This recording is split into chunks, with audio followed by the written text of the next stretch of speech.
तो આજની આપણી થિયરી નંબર 1.14 ગોસનો નિયમ, ઇંગ્લિશમાં કહું તો ગોસિસ લો, જેમને જર્મન ફિઝિસિસ્ટ કાર્લ ફ્રિડરિક ગોસે શોધ્યો હતો. ફરી વૈજ્ઞાનિકનું નામ બોલું, કાર્લ ફ્રિડરિક ગોસે શોધ્યો હતો, જે જર્મન ફિઝિસિસ્ટ હતા.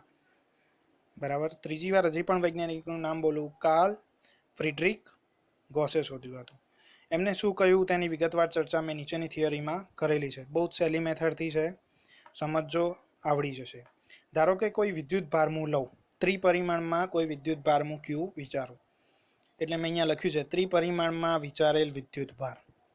હવે આ વિદ્યુત ભારને ઘેરાતા કોઈ આર ત્રિજ્યાના ગોળામાંથી પસાર થતું ફ્લક્સ વિચારીએ. એટલે કે કોઈ એવો ગોળો વિચારો કે જેની ત્રિજ્યા આર જેટલી હોય અને આ વિદ્યુત ભાર તેની અંદર આવી જતો હોય.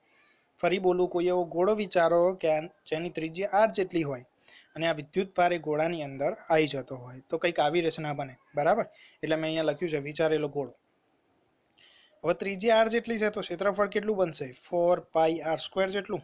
બરાબર. ત્રિજ્યા આર જેટલી છે તો ક્ષેત્રફળ કેટલું બનશે? 4πr² જેટલું. તમને અહીંયા એ પ્રશ્ન થાય કે ક્ષેત્રફળ કેમ શોધ્યું? તો હું કહી દઉં, ગોસનો જે પણ નિયમ છે તે ફ્લક્સ શોધવા માટે શોધાયો છે. ગોસનો જે પણ નિયમ છે એ ફ્લક્સ શોધવા માટે શોધાયો છે, વિદ્યુત ફ્લક્સ શોધવા માટે. તો ફ્લક્સનું સૂત્ર તમને ખબર છે, E.A, મતલબ ક્ષેત્રફળ જરૂરી છે અને વિદ્યુત ક્ષેત્ર પણ જરૂરી છે. એટલા માટે મેં અહીંયા ગોળાનું ક્ષેત્રફળ પણ લખાયું, A બરાબર 4πr². ઓકે. આકૃતિને ત્રિપરિમાણમાં વિચારીએ.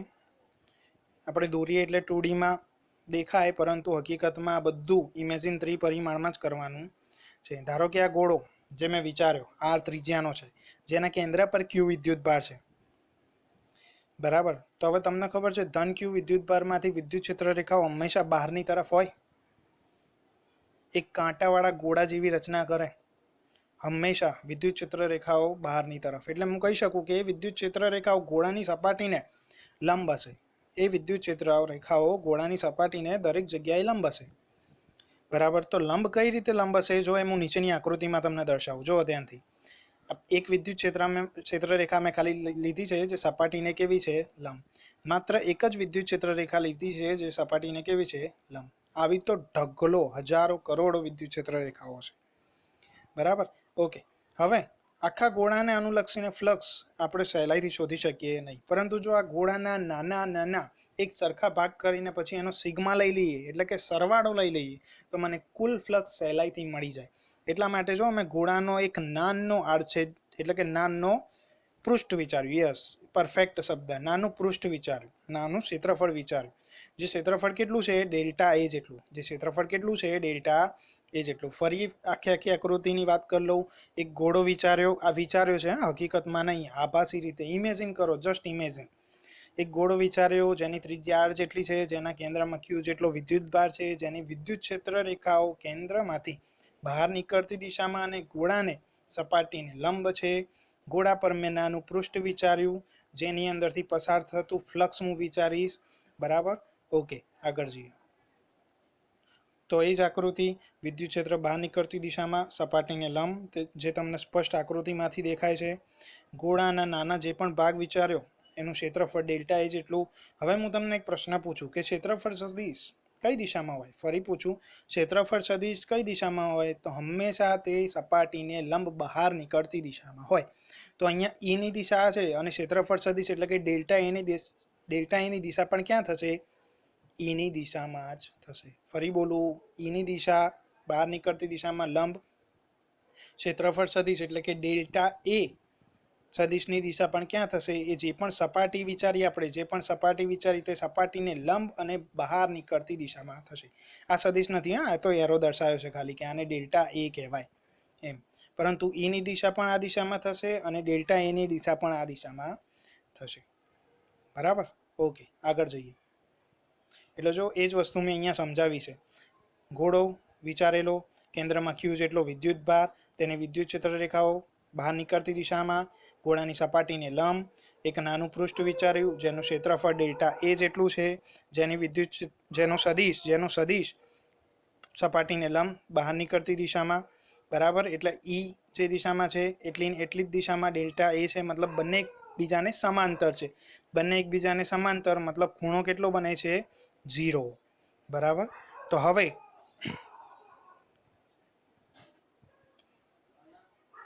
હું વિચારું છું કે તમને અહીં સુધી બધો ખ્યાલ આવી ગયો હશે. હવે આકૃતિ, જો હું દરેક ભાગ વિશે વિચારું તો કઈક આકૃતિ આવી તૈયાર થશે દરેક ભાગ માટે. જો કેન્દ્રમાં મૂકેલો વિદ્યુતભાર Q, હજી ઝૂમ આઉટ કરું એટલે તમે ધ્યાનથી જોઈ શકો. કેન્દ્રમાં મૂકેલો વિદ્યુતભાર Q, તેમાંથી વિદ્યુત ક્ષેત્ર રેખાઓ બહાર નીકળતી દિશામાં. જો દરેક જગ્યાએ સપાટીની કેવી બનશે? લંબ. તમે કોઈ પણ સપાટી વિચારો, દરેક જગ્યાએ વિદ્યુત ક્ષેત્ર રેખા સપાટીને કેવી બનશે? લંબ. એ ગોળાની ત્રિજ્યા કેટલી છે? r જેટલી. અને દરેક જગ્યા માટે ક્ષેત્રફળ સદિશ પણ સપાટીને લંબ. આ 2D માં નથી, વર્તુળ નથી, ધ્યાન રાખજો, ગોળો છે, ત્રિપરિમાણ. તો E અને ડેલ્ટા એ વચ્ચેનો ખૂણો કેટલો થઈ ગયો? 0. બરાબર. ઓકે, આગળ જઈએ. તો મેં અહીંયા એની એ જ વસ્તુ કીધી છે પાછી કે θ બરાબર 0. તો ડેલ્ટા ફાઈ વડે મેં હમણાં જ કીધું કે આપણે નાના ક્ષેત્રફળ માટે ફ્લક્સ વિચારીએ છીએ, તો ફ્લક્સ પણ કેવું આવશે? નાનું, જેને ડેલ્ટા ફાઈ વડે દર્શાવીએ છીએ. સંજ્ઞા ખાસ યાદ રાખજો, જેને ફાઈ કહેવાય, ડેલ્ટા ફાઈ વડે દર્શાવીએ છીએ. તો ડેલ્ટા ફાઈનું સૂત્ર આપણે આગળ ભણી ગયા, E ડોટ ડેલ્ટા એ. ફરી બોલું, ડેલ્ટા ફાઈ બરાબર E ડોટ ડેલ્ટા એ. હવે ઈનું સૂત્ર તમે ભણી જ ગયા છો. શું છે ઈનું સૂત્ર? KQ by R square. KQ by R square. ઉપર સદિશ હતો માટે એની દિશામાંનો એકમ સદિશ લેવો પડે. ડોટ ડેલ્ટા એ. ડોટ ડેલ્ટા એ. હવે શું બને? K બરાબર 1/4πε0, જ્યાં એપ્સિલોન 0 શૂન્યાવકાશની પરમિટિવિટી છે. Q બાય આર સ્ક્વેર એમનું એમ, આરના માથે કેપ એમનું એમ, ડોટ એમનું એમ, ડેલ્ટા એ સદિશ એમનું એમ.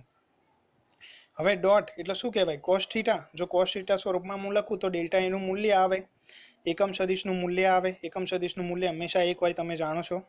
બરાબર. તો ડેલ્ટા ફાઈ બરાબર શું લખાય? હવે 1/4πε0 ક્યુબ બાય આર સ્ક્વેર એમનું એમ. એક તો ગુણાકારમાં તો ચાલે, ના લખો તો ડેલ્ટા એ કોસ થીટાની જગ્યાએ કેટલું લઈશું? E અને ડેલ્ટા એ વચ્ચેનો ખૂણો 0, માટે કોસ 0 નું મૂલ્ય 1. એટલે એ ભાગ પણ ગયો. તો સૂત્ર શું બચ્યું? Q by 4πε0, 4πε0 R square into delta A. એટલે ડેલ્ટા ફાઈ બરાબર Q by 4πε0 into R square into delta A. તો આ તો આપણે એક ડેલ્ટા એ વાળા ક્ષેત્રફળ માટે વિચાર્યું. એવા તો કેટલા પણ ક્ષેત્રફળો હશે, તો બધા માટે શોધવા માટે હું શું લઈશ? સિગ્મા, બધાનો સરવાળો. કારણ કે મેં પહેલાં જ કહી દીધું, એક સરખા આકારના બધા ક્ષેત્રફળો વિચારવાના છે, જ્યાં એકનું ક્ષેત્રફળ ડેલ્ટા એ જેટલું છે. તો હું લખી શકું કુલ ફ્લક્સ ફાઈ બરાબર સિગ્મા ઓલ ડેલ્ટા એ, મતલબ બધા ડેલ્ટા એનો સરવાળો, Q by 4πε0 R square into delta A. Q અચળ, 4πε0 ઇન્ટુ આર સ્ક્વેર અચળ. તો શું બચ્યું અંદર? ખાલી સિગ્મા ઓલ ડેલ્ટા એ એ. તો ડેલ્ટા એ મતલબ નાના ક્ષેત્રફળોનો હું જો સરવાળો કરું તો મને શું મળે? કુલ ક્ષેત્રફળ મળે, કેપિટલ એ. ડેલ્ટા એની જગ્યાએ શું થઈ જાય? એ થઈ જાય. આખા ગોળાનું ક્ષેત્રફળ. તો આખા ગોળાનું ક્ષેત્રફળ મેં પહેલાં જ લખાઈ ચૂક્યો. શું હતું? 4πr square. મેં તમને ત્યારે જ કીધું કે શેના માટે લેવાની જરૂર છે. તો હવે એક 4πr સ્ક્વેરની કિંમત મૂકો ઉપર. તો શું બને? 4π cancel out, r square cancel out. તો ફાઈનું સૂત્ર શું મળ્યું? Q by epsilon 0. ફાઈનું સૂત્ર શું મળ્યું? Q by epsilon 0. જો ધ્યાનથી, નીચે એ જ સૂત્ર છે. ફાઈનું સૂત્ર Q બાય એપ્સિલોન 0. ફાઈ એટલે વિદ્યુતીય ફ્લક્સ કે પછી વિદ્યુત ફ્લક્સ, એટલે કે વિદ્યુત ક્ષેત્ર રેખાઓની સંખ્યા. વિદ્યુત ફ્લક્સને બીજી ભાષામાં શું કહેવાય? વિદ્યુત ક્ષેત્ર રેખાઓની સંખ્યા. તો ફાઈ બરાબર Q બાય એપ્સિલોન 0, જેને સમીકરણ નંબર 1 આપો. જ્યાં Q એ શું છે?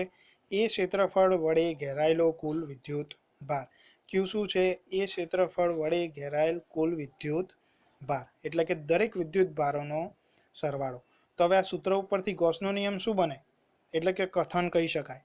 ગોસનો નિયમ શું બને? કે કોઈ બંધ પૃષ્ઠ સાથે સંકળાયેલ વિદ્યુત ફ્લક્સ, કોઈ બંધ પૃષ્ઠ સાથે સંકળાયેલ વિદ્યુત ફ્લક્સ એ પૃષ્ઠ વડે ઘેરાતા કુલ વિદ્યુત ભાર, એટલે કે સિગ્મા Q કે પછી Q અને એપ્સિલોન 0 ના ગુણોત્તર જેટલું હોય છે. ફરી નિયમ બોલું, કોઈ બંધ પૃષ્ઠ સાથે સંકળાયેલ વિદ્યુત ફ્લક્સ એ પૃષ્ઠ વડે ઘેરાતા કુલ વિદ્યુત ભાર અને એપ્સિલોન 0 એટલે કે શૂન્યાવકાશની પરમિટિવિટીના ગુણોત્તર જેટલું હોય છે. જે સમીકરણ 1 અને નીચે પ્રમાણે ફરી બીજી રીતે પણ લખી શકાય કે ફાઈ બરાબર ત્યાં આપણે શું લખતા ક્યુ બાય એપ્સિલોન 0, જ્યાં ક્યુ કુલ વિદ્યુતભારના સંદર્ભમાં આપણે લીધો હતો. પરંતુ બીજી ભાષામાં લખાય કે સિગ્મા ક્યુ એટલે કે એના દ્વારા ગૌસિયન પૃષ્ઠ દ્વારા ઘેરાતો ટોટલ વિદ્યુતભાર એટલે કે દરેક વિદ્યુતભારનો સરવાળો સિગ્મા ક્યુ Q1 + Q2 + Q3 + Q4 જેટલા પણ હોય તેટલા બધાનો સરવાળો બાય એપ્સિલોન 0. એટલે હું કહી શકું સિગ્મા ક્યુ એ કુલ વિદ્યુતભાર છે. પણ કુલ વિદ્યુતભાર પણ કોનો? તો કે પૃષ્ઠ દ્વારા ઘેરાયેલો ગૌસિયન પૃષ્ઠ દ્વારા ઘેરાયેલો કુલ વિદ્યુતભાર છે. Thank you.